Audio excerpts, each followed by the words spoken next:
Hello student, मेरा नाम सतीश कुमार है और मैं आपको 8वीं कक्षा की हमारे अतीत भाग 3 ये पुस्तक पढ़ाऊँगा। सबसे पहले मैं आपको सामाजिक विज्ञान ये पढ़ाऊँगा। सबसे पहले हम समझ लेते हैं सामाजिक विज्ञान से हमारा क्या अभिप्राय है। सामाजिक शब्द बना है समाज से,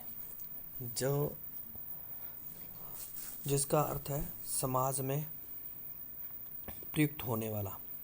समाज की जो परंपराएं हैं, रीति रिवाज हैं, व्यवस्थाएं हैं, उनको हम जिस विज्ञान में समझते हैं उसको हम सामाजिक विज्ञान बोलते हैं। तो विज्ञान मतलब जानकारी। तो समाज के बारे में अध्ययन करने वाले विज्ञान को हम क्या कहेंगे? सामाजिक विज्ञान। सामाजिक विज्ञान हमारी पुस्तक है। इसके 3 किताबें होंगी। पहली हमारे अतीत भाग 3, जिसका कवर पेज इस प्रकार का होगा और ये NCERT 8वीं कक्षा की बुक है। तो पहली बुक जो रहेगी हमारे अतीत भाग 3। इससे पहले 7वीं कक्षा में आपने हमारे अतीत भाग 2 पढ़ा होगा। नेक्स्ट जो बुक है वो है सामाजिक विज्ञान का जो नेक्स्ट पार्ट है वो है संसाधन एवं विकास। इसमें ये एक भूगोल की बुक है, जिसमें धरती के ऊपर जो हमारे संसाधन है, रिसोर्स हैं, ऐसी कोई भी वस्तु जो हमारी किसी भी प्रकार की ज़रूरत को पूरा करती है उसे हम संसाधन कह देते हैं। और उनका हम जो है अपने जीवन में सुधार लाने के लिए जिस तरीके से उपयोग कर सकते हैं, तो इन सब विषयों के बारे में हम पढ़ेंगे। तो बुक का नाम है संसाधन एवं विकास। ये बुक परचेज़ करनी है। नेक्स्ट जो स्लाइड में है हमारी तीसरी बुक सामाजिक एवं राजनीतिक जीवन भाग 3। तो ये 8वीं कक्षा की बुक है, जिसमें आप पॉलिटिकल साइंस के सारे चैप्टर पढ़ोगे। इसमें आप पढ़ोगे राजनीति क्या होती है और उनका हमारे सामाजिक जीवन के साथ क्या संबंध है, किस तरीके से शासन व्यवस्था चलती है, इन सब के बारे में पढ़ोगे। तो ये तीनों किताबें आप जो है परचेज़ कर लें। तो सबसे पहले हम आज जो हमारा टॉपिक है, पढ़ने का जो टॉपिक है वो है हमारे अतीत भाग 3।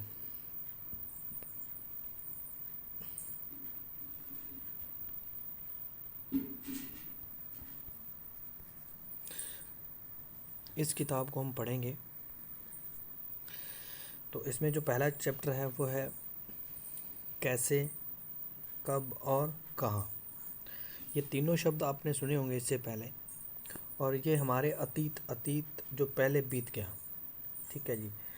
तो इससे पहले जो हमारे इतिहास में बीत चुका है तो उनके बारे में पढ़ेंगे। भारत के इतिहास के बारे में हम स्पेशली पढ़ेंगे। तो सबसे पहले हम बात करते हैं कैसे, कहाँ और कब।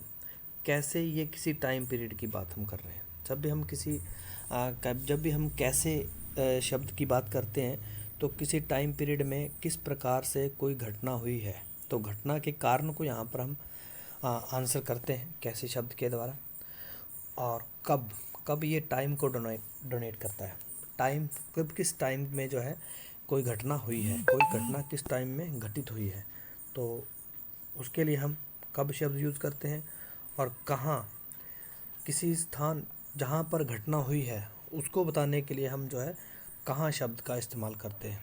आशा करता हूँ ये तीनों शब्द आप अच्छे से समझ गए होंगे। तरीके जो हैं ये हमेशा ही बहुत ही महत्वपूर्ण होती हैं। नेक्स्ट जो हमारा टॉपिक है, तरीके कितनी महत्वपूर्ण होती हैं। तारीख, दिनांक, डेट। अभी जो तरीके हैं इसमें हम किसी घटना के होने का हम पता चलता है कब इतिहास में पहले कोई घटना हुई है, तो उसके बारे में हम जानकारी प्राप्त करने के लिए हम सीक्वेंस में घटनाओं को देखने के लिए तरीक़ों का इस्तेमाल करते हैं। तो तरीक़ों से हमें पता चलता है उस टाइम की टेक्नोलॉजी क्या थी, उस टाइम में जो किस प्रकार की डेवलपमेंट थी। तो उसी के माध्यम से हम पीछे वाले इतिहास को हम आसानी से समझ पाते हैं। तो कब युद्ध हुआ, कब उनमें संधि हुई, कब उनमें जो है कोई डेवलपमेंट हुई, तो इतिहास को हम इस तरीके से तारीखों में जो है नोट करते हैं। इसीलिए तारीखें जो है काफ़ी महत्वपूर्ण हैं। अभी वर्तमान में भी अगर हम देखें तो हमारे आसपास बहुत सारी घटनाएं हो रही हैं, लेकिन हम उनको जो है ऐतिहासिक पॉइंट ऑफ व्यू से नहीं देखते, ऐतिहासिक दृष्टि से हम नहीं देखते। तो भारत का नक्शा जो है सबसे पहले जेम्स रेनेल के द्वारा जो है तैयार किया गया था, और ये वो भारत की छवि को दिखाने वाला नक्शा था।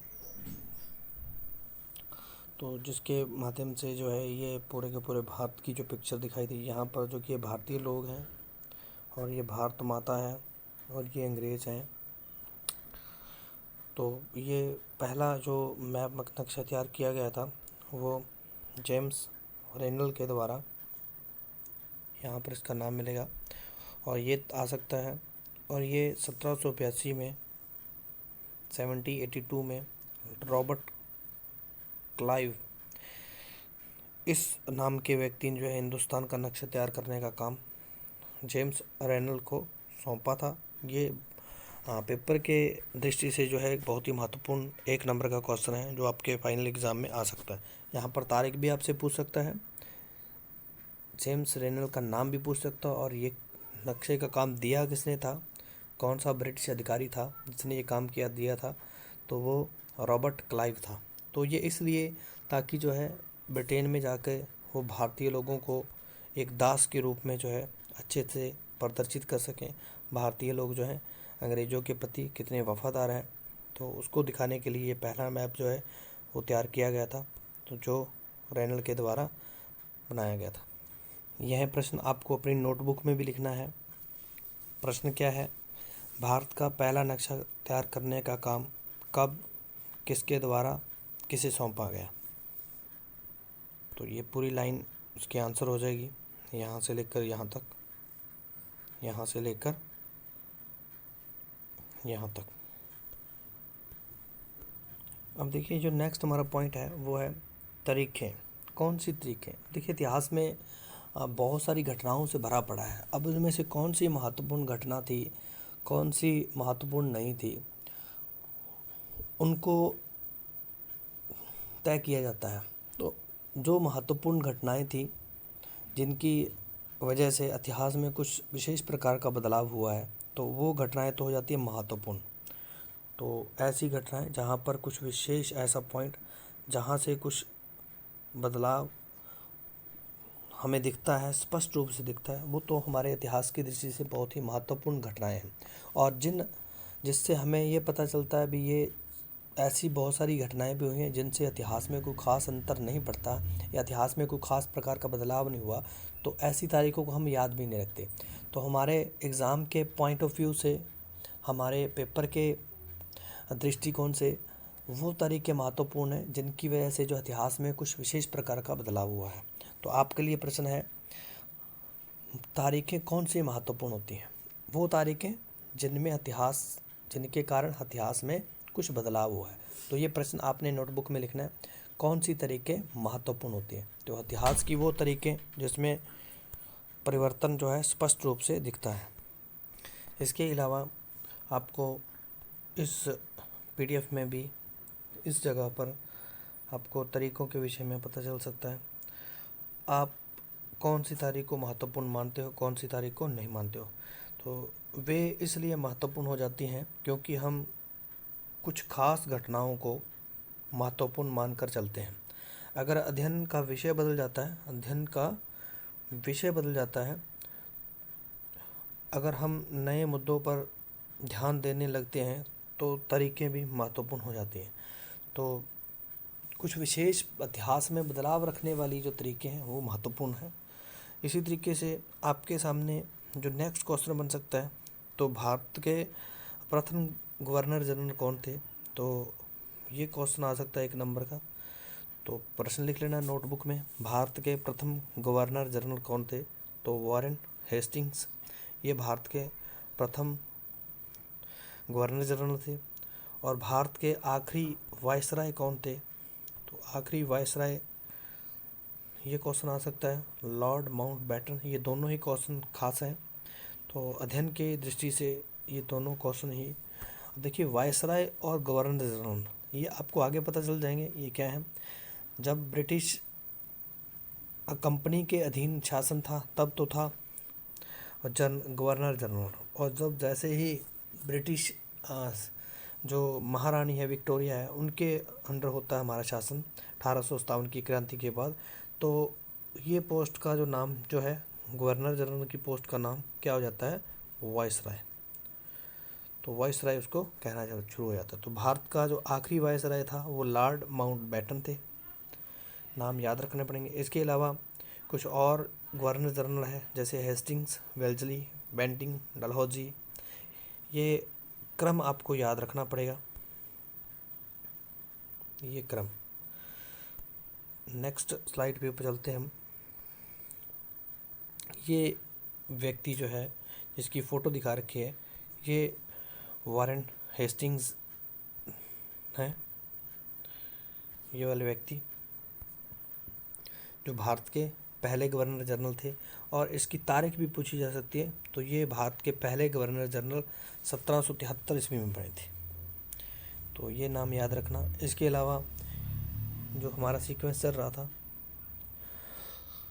Canning, Lawrence, Lytton, Ripon, Curzon, Hardinge, Irwin, तो ये कुछ हमारे गवर्नर जनरल रहे हैं जो एक सीक्वेंस में दिखा रखे हैं। एक पॉइंट यहाँ पर रह गया था, 1922 में ये एक चाय जो है भारत में तैयार की गई अंग्रेजों के द्वारा, जिसे हम लिप्टन चाय के नाम से जानते हैं, लिप्टन चाय। और ये जो राजकुमार है, और ये पीछे भारतीय महल है, इसके ऊपर रानी विक्टोरिया के जो तीसरा बेटा था आर्थर जो घोड़े के ऊपर जा रहा है। तो ये चाय का विज्ञापन के लिए ये पोस्ट लगाया गया था। तो 1922 में भारत में लिप्टन चाय जो है उसका जो है उत्पादन किया गया। तो उसकी प्रमोशन के लिए आजकल हम एडवर्टीज़मेंट बोल देते हैं, विज्ञापनों के लिए जो है ये इस प्रकार की जो है विज्ञापन लिप्टन चाय का जो है वो रिप्रेजेंट किया गया लोगों के सामने। और विज्ञापन इसलिए किए जाते हैं ताकि लोग जो है अपनी पसंद नापसंद को जो है उस तरफ जो है झुका पाएँ।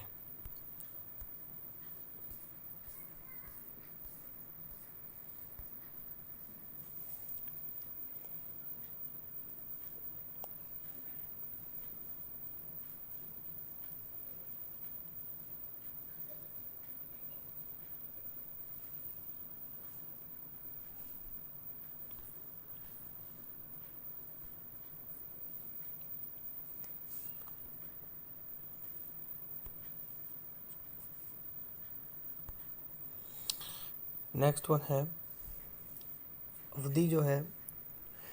सबसे पहले देखिए, इससे पहले हमने पढ़ा है तरीकों के बारे में, और अब हम पढ़ रहे हैं अवधि के बारे में। अवधि देखिए एक कालखंड है, तो कुछ विशेष घटना जो पूरे टाइम में हुई होती है तो उसको मापने के लिए हम कालखंड का जो है समय बता देते हैं। तो भारतीय इतिहास को जो है एक स्कॉटिश जो अर्थशास्त्री और राजनीतिज्ञ थे, उस व्यक्ति ने 1817 में, स्कॉटलैंड का ये आदमी था जिसका नाम था जेम्स मिल, और इसने भारतीय इतिहास को 3 भागों में बांटने का काम किया है। और उसने एक पुस्तक लिखी थी जिसका नाम था ए हिस्ट्री ऑफ ब्रिटिश इंडिया, और ब्रिटिश भारत का इतिहास इसको हिंदी में कहेंगे। ये एक पुस्तक लिखी थी, और इस पुस्तक में जो है इन्होंने भारतीय इतिहास को 3 भागों में बांटने का काम किया। पहला हिंदू, जिस प्रकार के शासक थे उसी तरीके से, दूसरा मुस्लिम, और तीसरा ब्रिटिश। तो 3 कालखंडों में इन्होंने बांटने का काम किया है पूरे के पूरे इतिहास को। 2 नंबर का ये क्वेश्चन आ सकता है। तो पहला तो ये क्वेश्चन पूछ सकते हैं, इस आदमी ने जो है कौन सी पुस्तक लिखी, और history of British India, British Bharat का इतिहास। और 3 कालखंड कौन कौन से थे, हिंदू, मुस्लिम और ब्रिटिश। ये 3 कालखंडों में इन्होंने पूरे के पूरे भारत को बांटने का काम किया था। ये कालखंड में बांटने का काम यहाँ पर एक गतिविधि के माध्यम से आप खुद कर सकते हो। आप 3 जनरेशन के आप लीजिए, अपनी 3 जनरेशन, एक आप, एक आपके पिताजी और एक आपके दादाजी। ये तीनों के जीवन के संबंध में अध्ययन कीजिए। तीनों के जीवन के बारे में जब अध्ययन करोगे तो आपको कंप्लीट जानकारी मिल जाएगी। तीनों के बचपन कैसे थे और तीनों के जवानी में क्या अंतर था और बुढ़ापे में क्या अंतर आने वाला है। तो इससे जो है आप किसी समय अवधि में क्या बदलाव होते हैं उनको जो है आप अच्छे से देख सकते हो। तो ये एक गतिविधि है जो आपको करनी चाहिए, बिल्कुल कर कीजिए। अब देखिए, ये तो अंग्रेज़ व्यक्ति था जिसने जो है भारत के का वर्गीकरण किया इतिहास का। तो भारतीय इतिहासकार हैं उन्होंने भारत को प्राचीन, मध्यकालीन और आधुनिक, ये 3 कालखंडों में जो है बांटा है। और हम इसी को ही एक अच्छे तरीके का जो है इतिहास का क्लासिफिकेशन मानते हैं। सबसे पहले प्राचीन, एशियंट, मध्यकालीन, मिडिवल और आधुनिक, मॉडर्न। ये 3 तरह का इतिहास जो है आज भी हमारी किताबों में पढ़ते हैं और इन्हीं को हम फॉलो करते हैं। तो भारतीय जो लोग हैं उन्होंने जो है भारतीय इतिहास को 3 भागों में बांटा है। और वो कौन कौन से भाग हैं, क्वेश्चन आ सकता है। भारतीय इतिहासकारों ने भारतीय इतिहास को कितने कालखंडों में बांटा है? इन्होंने भी 3 बांटा है। सबसे पहले प्राचीन, उसके बाद मध्यकालीन और तीसरा है आधुनिक। आशा करता हूँ ये आपको अच्छे से समझ में आ गया होगा। नेक्स्ट जो है एक बहुत ही महत्वपूर्ण क्वेश्चन है जो आपके फाइनल एग्ज़ाम में ज़रूर मिलेगा। फाइनल एग्ज़ाम में, क्लास टेस्ट में अक्सर ही मिलेगा। औपनिवेशिक, ये क्या है? ये शब्द आप लोगों ने पहले सुना होगा। अगर सुना है तो बहुत अच्छी बात है। औप होता है उप, बाहरी, और निवेश, लाभ के लिए आप कहीं पैसा लगा रहे हो। निवेश का मतलब क्या है? लाभ के लिए आप कहीं पर पैसा लगा रहे हो। तो यहाँ ये शब्द है औपनिवेशिक।